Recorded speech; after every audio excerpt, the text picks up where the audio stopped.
Often referred to as the first dark horse president, James K. Polk was the last of the Jacksonians to sit in the White House, and the last strong president until the Civil War. He was born in Mecklenburg County, North Carolina, in 1795.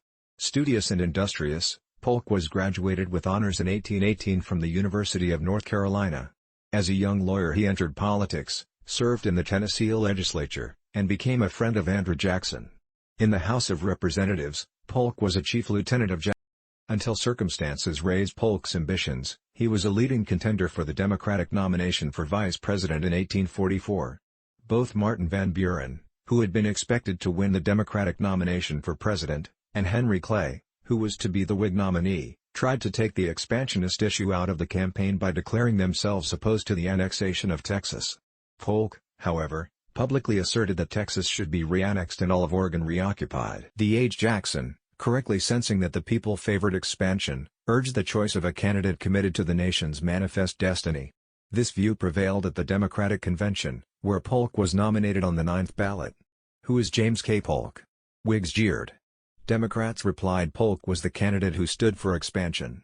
He linked the Texas issue, popular in the South, with the Oregon question, attractive to the North. Polk also favored acquiring California. Even before he could take office, Congress passed a joint resolution offering annexation to Texas. In so doing they bequeathed Polk the possibility of war with Mexico, which soon severed diplomatic. In his stand on Oregon, the president seemed to be risking war with Great Britain also.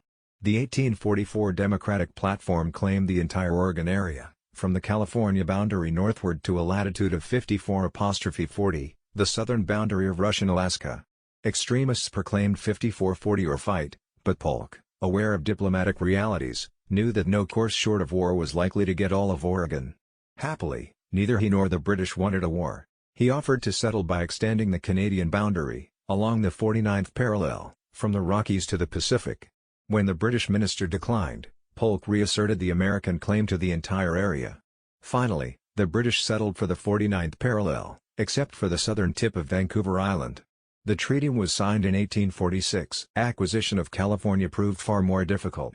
Polk sent an envoy to offer Mexico up to $20 million, plus settlement of damage claims owed to Americans, in return for California and the New Mexico country. Since no Mexican leader could cede half his country and still stay in power, Polk's envoy was not received.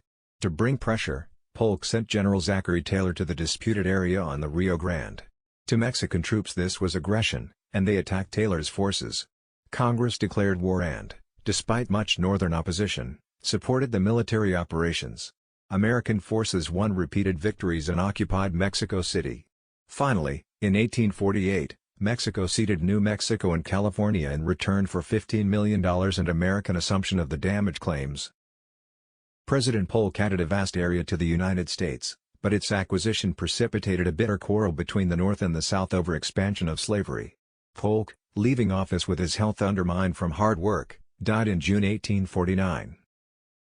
The presidential biographies on whitehouse.gov are from the Presidents of the United States of America, by Frank Friedel and Hugh Sidey. Copyright 2006 by the White House Historical Association.